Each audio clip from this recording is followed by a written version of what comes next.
Hi there, I'm Janelle Lawrence and welcome to my channel. In today's video, I will be talking about CSR or how to implement CSR in the classroom.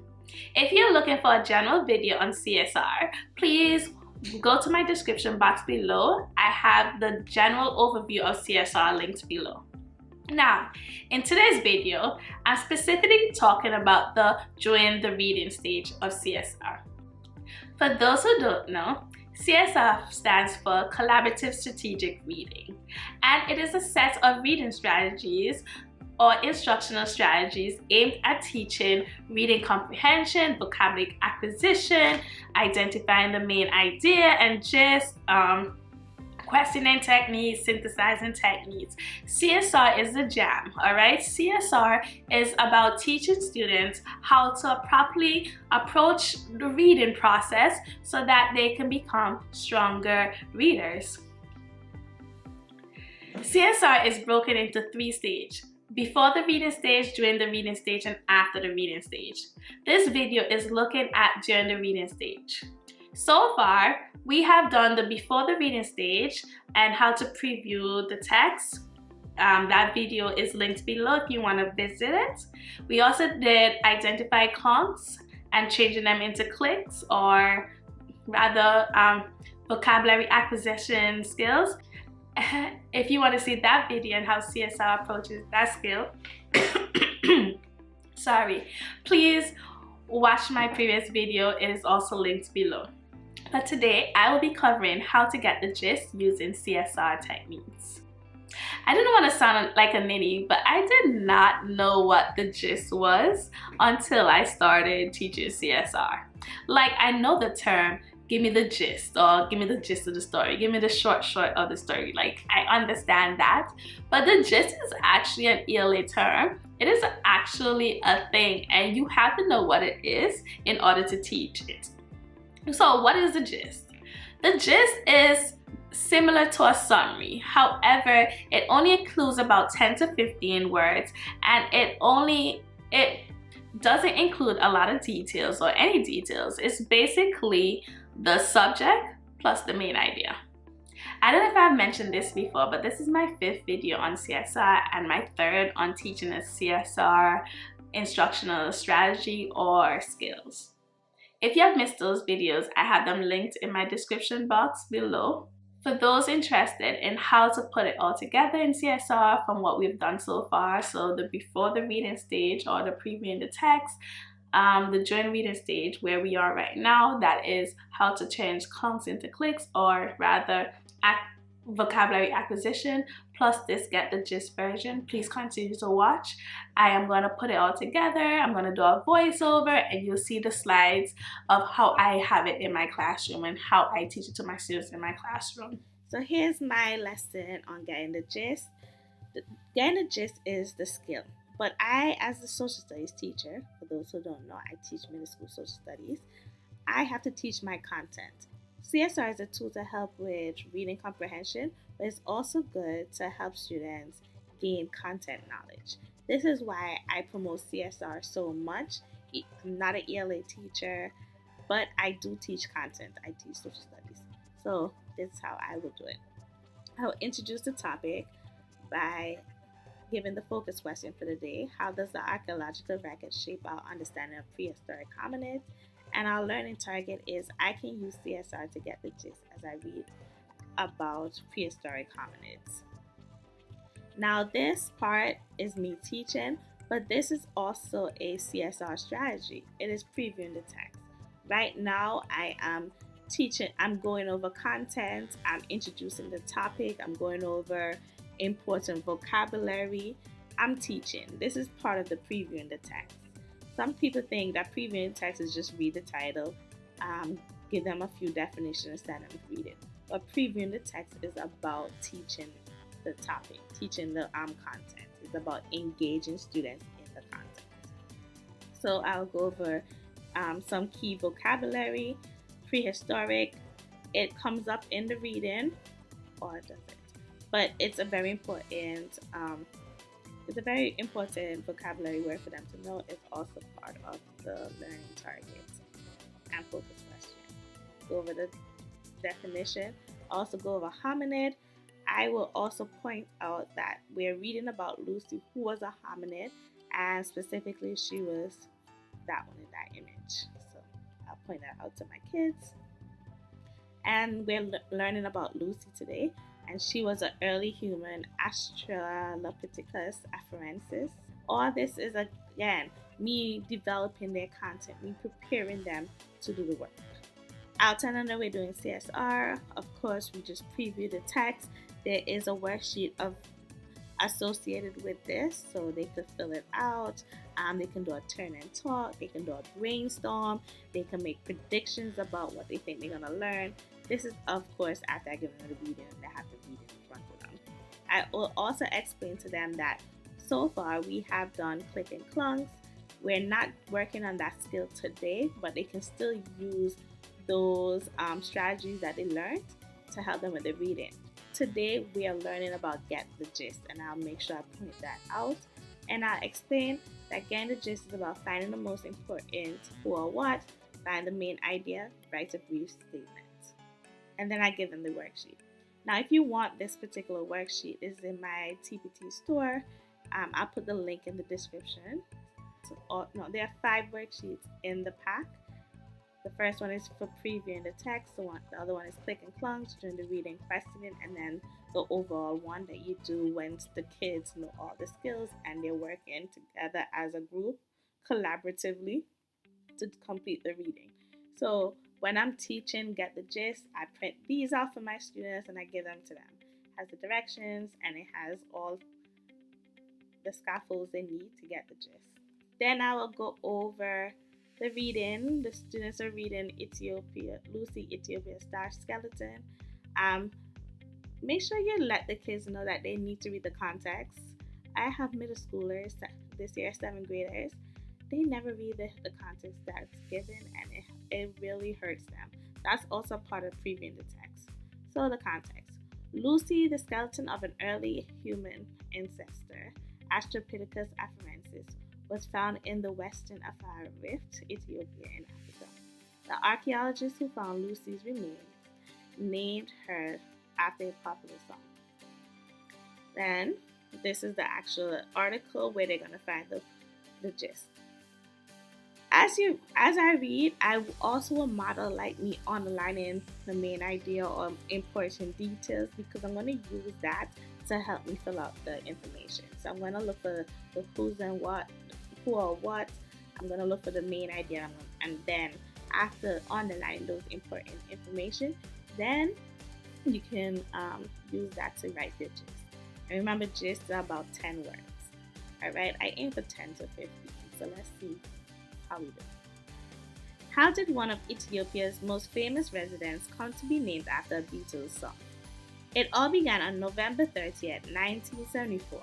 It started out the same as any other day at Hada, an archaeological site in Ethiopia.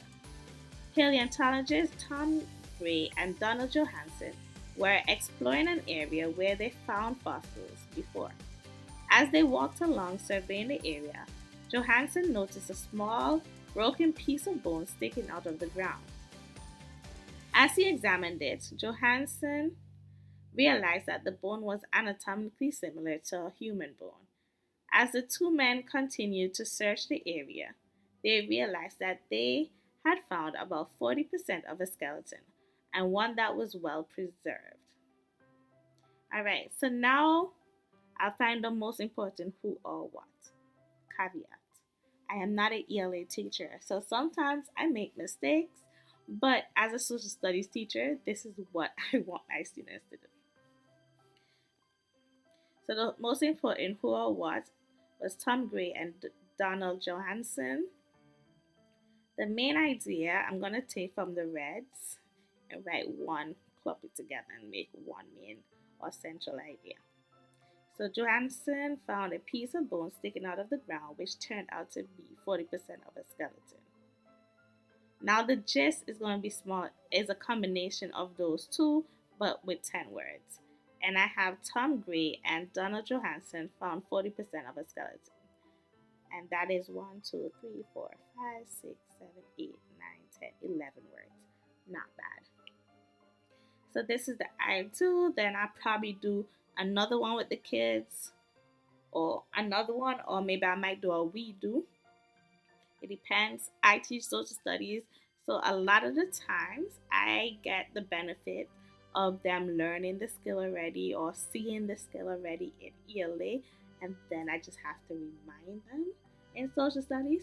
And then sometimes they come in like brand new, like, oh, I didn't do it already. So I might have to do multiple um, modeling. But in this case, I probably do a we do. So when they return to collect the map, the hundreds of pieces of the skeleton, a team of geologists and paleontologists realized that these bones belonged to a hominid that was approximately 3.8 million years old, and based on the size of the bones, female. It was also the first evidence of a new species called Astropithecus afarensis. They named the skeleton Lucy because they had listened to the Beatles song Lucy in the Sky with Diamonds when they were celebrating discovery, and she has become one of Ethiopia's most famous residents. The most important who or what is Lucy. The main or central idea, again, is the combination of what I underline, is the geologists and paleontologists realized that the bones belong to a 3.8 million year old species. And I could have said something about her name. Is that the central idea? Again, not an ELA teacher here, but this is what I wanted my kids to get from it. And the gist is Lucy is a 3.8 million year old species. And then this is another one if I wanted to do another one with the students. So then I'll send them on to do this independently or maybe in pairs so they can bounce it off of each other. Because when you do CSR, in honestly, when I was doing this with the students, if I had students in front of me, I will do the who and what and the main idea, and then collectively we'll come up with a gist. So I will come up with a gist, and then I'll ask a student, do you think you could make it better? Like sometimes I come up with a gist that's like 20 words long with or 25. And I'm like, students, what do we need to take out of it? Like, how can we make it more concise? That kind of stuff. So you can either have them do it independently, but I think it's really good to have them work in peers so that they can bounce ideas off of each other to come up with a better gist. All right, so here's the last one. Lucy's skeleton was amazing, not only because she was a new species of hominid, apes and humans that walk upright, but also because her skeleton was so complete. She seemed to have died and had been buried quickly in the mud or sand so that her bones were not scattered by water or destroyed by weathering. Only one in every 1 million animal ever becomes a fossil, and the chances of so many bones from one individual being preserved together is very rare. For these reasons, Lucy became famous around the world. Again, Lucy is the most important who or what. The central idea, Lucy's skeleton was amazing, not only because she was a new species of hominid, but also because her skeleton was so complete. And finally, the gist, Lucy is famous because she's a new species and her skeleton was so complete. 1, 2, 3, 4, 5, 6, 7, 8, 9, 10, 11, 12, 13, 14, 15, 16. Not bad, but again, I'll probably ask the students to see if they will come up with a better one. If you have a co-teacher, it'll be good to model that process with your co-teacher. And then finally, this is how the whole sheet looks. This is made for like 4 paragraphs. Let me know in the comment section if I should make this product longer. Maybe I should make it back and front. Or like simply teachers would just print out extras if they need them. Let me know in the comment section how I can improve this. And if you want to know where you can receive it, I'll put a link to it in my description. It's on Teacher Pay Teacher. I have this free poster that you can put up in your classroom. Love it. I actually sold a few before I made it free. I don't know why, but I felt like this would have been a good resource that will be free. And then these are the worksheets. This is the entire set for CSR. Um, I do use those worksheets when I'm teaching CSR in the classroom. So they're not doing everything, they're just doing the skills and they're practicing the skills that I just taught so that they can achieve mastery. In the end, CSR should be done as a group project, or a group assignment. So right now we know 3 skills, 2 that the students will be using together, so you can put the kids in pairs and have them work through CSR. Now, if you haven't done so before, please like this video and subscribe to my channel. I will be putting out some more CSR videos, so if you do not want to miss those, please turn on your notification by just clicking on the bell icon. Additionally, I'm also linking my mailing list in this video. Please click on it. You can get some free resources that you can use in your classroom, some free CSR resources. Right now, I'm giving out resources that you can use with Click and Clunks, a list of prefixes, suffixes, and root words to help students with understanding vocabulary or vocabulary acquisition. I'm also giving out a list of cognates. If you don't know what those are or why I will be giving them out, please watch my previous video on using fix-up strategies in vocabulary acquisition. It is a CSR strategy. That is all I have for you today. Thank you for watching my video. If you haven't done so already, please like my video and subscribe to my channel. I am trying to get to 1,000 subscribers this year. That is my 2023 goal. That is my 2023 goal, and I hope that you will be one of them. So thank you for watching, and bye.